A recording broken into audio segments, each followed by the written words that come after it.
तो खेलो India winter games के तीसरे एडिशन का आज गुलमर्ग में इफ्तिताह हुआ। एलजी मनोज सिन्हा और मरकजी वजीर अनुराग ठाकुर ने आज स्की रिजॉर्ट गुलमर्ग में खेलो इंडिया विंटर गेम्स के तीसरे एडिशन का इफ्तिताह किया।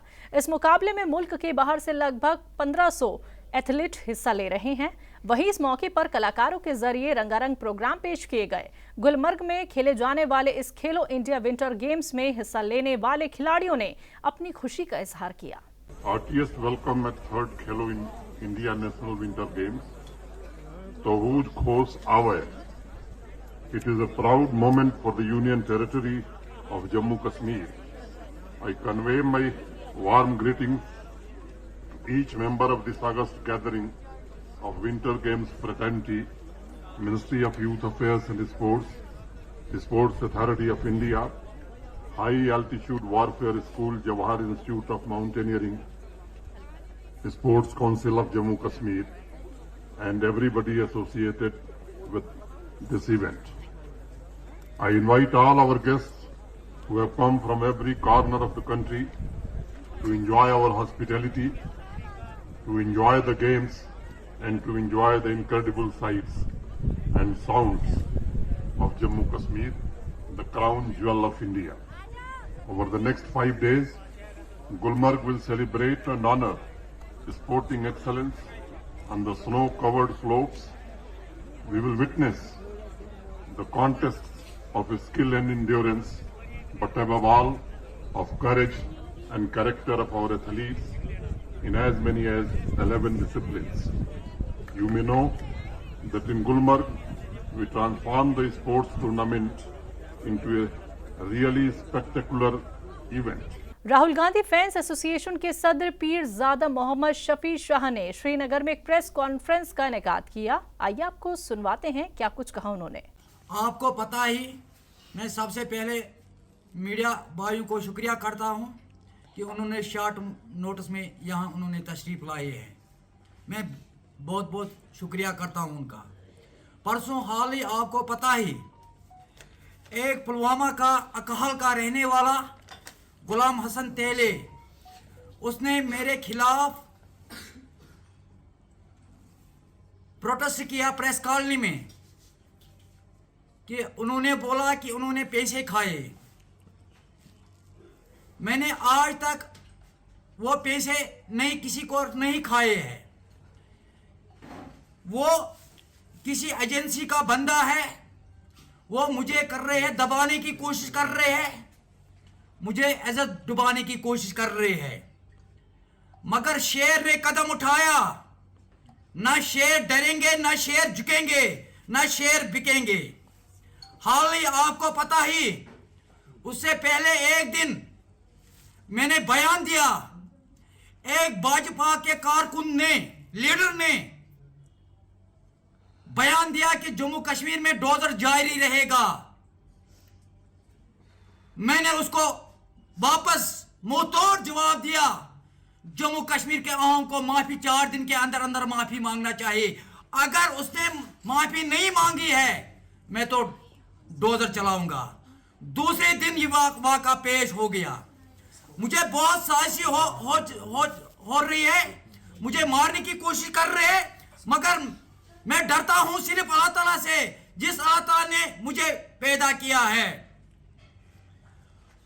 आपको पता है, जिस टाइम मैंने आवाज उठाई जुल्म के खिलाफ, आपको पता है मेरा बिमना में क्वार्टर था, वो भी मेरा सामान बाहर फेंका है, पीएसओ भी लिया वापस, मेरा आवाज दबाने की कोशिश कर रही है।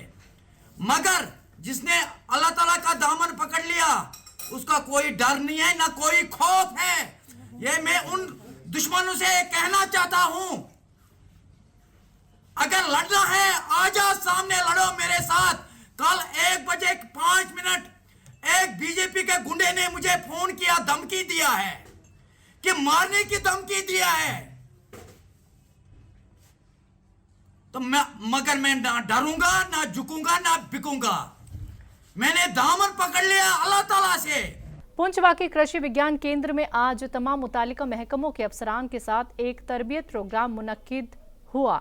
जिसकी सदारत additional deputy commissioner Tahir Mustafa Malik ने की। इस प्रोग्राम का अहम मकसद ज़रई, बागवानी और दीगर शोबों में खेतों को बढ़ावा देना और रोजगार के मौके हासिल करने के लिए नौजवानों को इसकी ओर रागिब करना था।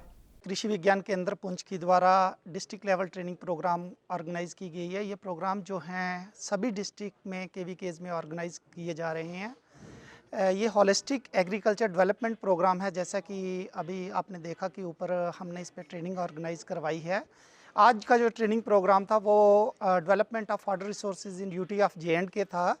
तो ये जो ओवरऑल प्रोग्राम है होलिस्टिक डेवलपमेंट ऑफ एग्रीकल्चर, ये ऑनरेबल LG द्वारा 5013 करोड़ के 29 प्रोजेक्ट अप्रूव किए गए हैं।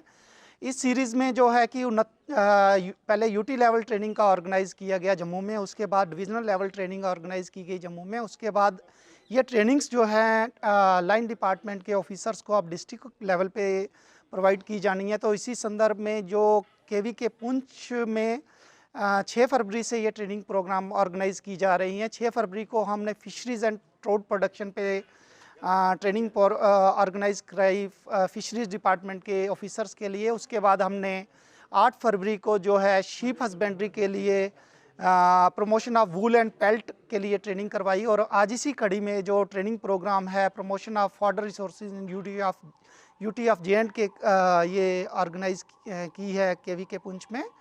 तो आज इस उपलक्ष्य में 3 ट्रेनिंग्स की जाएंगी। सुबह जो होगी एग्रीकल्चर डिपार्टमेंट के ऑफिसर्स के लिए होगी, उसके बाद शीप हस्बेंड्री के डिपार्टमेंट के लिए होगी, और उसके बाद शाम को जो है एनिमल हस्बेंड्री के डिपार्टमेंट के लिए ये ट्रेनिंग ऑर्गेनाइज़ की जाएगी। इन 3 ट्रेनिंग प्रोग्राम में हमने लगभग 200 से ज़्यादा जो डिस्ट्रिक्ट लाइन के ऑफिसर्स हैं इनको वाटर रिसोर्सेज की ट्रेनिंग इम्पार्ट करनी है। जो इस ओवरऑल प्रोजेक्ट का जो ऑब्जेक्टिव है फार्मर की को सब्सिस्टेंस एग्रीकल्चर से हमने सस्टेनेबल एग्रीकल्चर की तरफ ले जाना है और उनको क्लाइमेट रेजिलेंट टेक्नोलॉजीज़ और इसी के साथ हमने मार्केटिंग के साथ जोड़ना है। ये जो ओवरऑल 29 प्रोजेक्ट हैं इसमें हमने जो हमारे ऑनरेबल LG का विज़न है कि 2.5 लाख लोगों को स्किल की ट्रेनिंग प्रोवाइड करनी है और 2.8 लाख लोगों को मतलब 2.80 लाख लोगों को हमने लगभग एग्रीकल्चर से जुड़े रोज़गारों से जोड़ना है। तो ये एक बहुत ही 5 वर्षीय प्रोग्राम है जिसकी एक रूपरेखा UT लेवल पे तैयार की गई है और इसके लिए कृषि विज्ञान केंद्र हमारे पूरे जो हैं 20 के 20 डिस्ट्रिक्ट में ये ट्रेनिंग प्रोग्राम ऑर्गेनाइज कर रहे हैं। पुंछ में जम्मू कश्मीर अपनी पार्टी के कारकुनान ने कृष्णचंद्र पार्क में पुरअमन एहतजाजी मुजाहरा किया और सरकार से बढ़ती महंगाई पर काबू पाने और अहम तौर पर गरीब लोगों को सरकारी जमीन से बेदखल न कराने की मांग की। साथ ही मरकजी सरकार से सबका साथ सबका विश्वास जैसे नारों को जमीनी सतह पर पूरा करने और लोगों को इंसाफ दिलाने की भी मांग की। वो मेरे बाकी बाहर से आए हुए साथियों, जैसे आपको मालूम है कि हमने पहले भी एक दफ़ा परेड ग्राउंड में प्रोटेस्ट किया था कि जिन लोगों ने के पास 100-200 कनाल ज़मीन है, जिन्होंने अलाट कराई हुई है, जो आगे बेच रहे हैं उनके खिलाफ एक्शन लिया जाए। जिन गरीब मजदूरों ने जिन्होंने 500-500 रुपये रोज़ का कमाते हैं, जिन्होंने उस कमाई से अपना छोटा सा एक कमरा या 2 कमरे बनाए हुए हैं, 1 या 2 या 3 मरले में, उनके मकानों को नहीं गिराया जाए। लेकिन हमारे सुनने में आया है कि इस पर गवर्नमेंट का कोई असर नहीं हुआ है। लेकिन हमारी ये रिक्वेस्ट है कि जो गरीब मजदूर लोग हैं जिनके पास 2-2, 3-3 मरले के मकान, 4-4 मरले के मकान हैं, उनको मकानों को बिल्कुल नहीं छेड़ा जाए और उनके साथ इंसाफ किया जाए। इसलिए हम आज इसलिए प्रोटेस्ट पर बैठे हुए हैं कि उनके साथ इंसाफ होना चाहिए और हमें पूर्ण उम्मीद है कि इसके बाद उनके मकानों के साथ नहीं छेड़ा जाए। आज पूरे जम्मू एंड कश्मीर में जम्मू एंड कश्मीर अपनी पार्टी की जानब से जो यहाँ पर हमने धरना दिया है वो उसका मकसद एक ही है कि ये जो गरीब आवाम के पास जो ज़मीनें हैं या जो उनके पास दुकान है या कोई भी है उनके साथ ना छेड़ा जाए, बल्कि जिन लोगों ने इस ज़मीनों में घोटाला किया उनसे जो बड़ी बड़ी ज़मीनें लेकर के बैठे हुए हैं उनसे अगर ये ज़मीनें निकलती हैं तो हमारा कोई एतराज़ नहीं है, पर किसी गरीब को इस बात के लिए तंग ना किया जाए या उससे उसका मालकाना हक जो है ना लिया जाए। हमारी जम्मू कश्मीर गवर्नमेंट से भी ये अपील है और गवर्नर साहब से भी एक अपील है। और जैसे ही खाकी साहब ने पहले बोला है कि जो आपने अपनी ज़बान से बोली है वो अगर लिखित रूप में अगर ये लेटर आ जाए तो गरीब आवाम जो है उससे थोड़ा सा उनको सुकून मिलेगा। 18 साल के आकिब अहमद शाह ने टेक इनोवेशन के लिए इंडिया बुक ऑफ रिकॉर्ड्स में अपना नाम दर्ज कराकर गांदरबल जिले का नाम रोशन किया। गांदरबल के सफापुरा इलाके के रहने वाले Aqib Ahmed Shah government higher secondary school Safapura के 12वीं क्लास के तालिबे इल्म हैं, जिन्होंने कारों के लिए सीट बेल्ट इग्निशन बनाया, जो लोगों को अहम तौर पर ड्राइवरों की सिक्योरिटी को यकीनी बनाएगा और हादसों के वक्त जानी नुकसान को कम करने में कारगर साबित होगा। आकिब कश्मीर के पहले नौजवान हैं जिनका नाम इनोवेशन एंड टेक्नोलॉजी कैटेगरी में इंडिया बुक ऑफ रिकॉर्ड्स में दर्ज हुआ है। मैं बचपन से ही कुछ नया करना चाहता था। मैं रेडियो देखता था, उसको खोल देता था, मैं देखता था कि उसमें क्या है, ये कैसे आवाज़ निकालता है। मैं टीवी देखता था, उसको तोड़ देता था। घर वाले मेरे लिए चीज़ें लाते थे, मैं उसको खोल देता था, देखता था कि इसमें क्या है। तो जब मैंने government of higher secondary school में एडमिशन लिया तो तब मेरे सर आए क्लास में, तो उन्होंने बोला इंस्पायर नाम की एक साइंस एग्जीबिशन होने वाली है। तो मैंने उसको बोला सर मेरा नाम लिख लीजिए आप। उन्होंने मेरा फॉर्म सबमिट किया। तो मेरी पहली अचीवमेंट डिस्ट्रिक्ट गांदरबल में मैंने लाई थी, फर्स्ट पोजीशन मैंने उसमें लाई थी। फिर उसके स्टेट्स हुए, उसके नेशनल्स हुए। फिर श्री प्रताप कॉलेज से department of science and technology की टीम बैठी थी, मैंने वहाँ पर भी आइडिया सेलेक्ट हुआ। फिर university of Kashmir university NIF cell team बैठी थी वहाँ पर, NIF की टीम, तो वहाँ पर भी सिलेक्ट हुआ। तो मैंने जो ये seat belt ignition of cars बनाई है, ये मुझे आइडिया कहाँ से आया। मैं एक बार सुमो में ये श्रीनगर जा रहा था सुमो में। तो जब भी मैं सुमो में चढ़ा, अब हम आगे चले, आगे एक मोड़ पे ट्रैफिक पुलिस वाले बैठे थे। सुमो वाले ने हड़बड़ी में क्या सीट बेल्ट उठाया और जल्दी से लगा, जो कि हमारी जान मतलब टक्कर होते होते हमारी जान बच गई थी उस वक्त। तो मुझे वहाँ ये आइडिया आया, क्योंकि मैंने सोचा फिर एक की के बिना गाड़ी स्टार्ट नहीं होगी। तो मैंने सोचा ये भी जब तक ना हम सीट बेल्ट लगाएंगे तब तक गाड़ी स्टार्ट ही नहीं होगी। फिर मुझे वहीं से ये आइडिया आ गया। हाल ही में मेरा इंडिया बुक ऑफ रिकॉर्ड्स में नाम आ गया। वहाँ से मुझे मेल आई कि आपका इंडिया बुक ऑफ रिकॉर्ड्स में नाम आ गया, और IIT कानपुर से मुझे इनवाइट आई और वहाँ पर भी ये सिलेक्ट हो गया। अभी मुझे आगे फ्यूचर प्लान्स हैं, मैं कुछ इंडिया के लिए करूँ, नए नए इनोवेशंस करूँ। और फ्यूचर प्लान्स मैंने एक इसमें मैं बताना भूल गया, एक हार्ट रेट सेंसर मैंने इसमें ऐड किया है। जब तक ना ये हार्ट सेंस करेगा तब तक ये स्टार्ट नहीं होगा। क्योंकि आधे लोग क्या करते हैं, आधे लोग काम करते हैं अपने सीट के पीछे से वो सीट बेल्ट उठाते हैं और लगाते हैं इसमें। तो उस वजह से मैंने ये सोचा कि इसमें हार्ट रेट सेंस हम लगाए, उससे ये गाड़ी फिर स्टार्ट जब ये हार्ट सेंस करेगा फिर ये गाड़ी स्टार्ट होगी। और रही बात ये इंडिया के लिए मैं कुछ नया इनोवेशंस लाना चाहता हूँ। कुछ नया, आजकल इंडिया डिजिटल हो रहा है, तो मैं उसके लिए कुछ नया करना चाहता हूँ और इनोवेशंस करना चाहता हूँ। मिशन से फुल सपोर्ट मिल रहा है।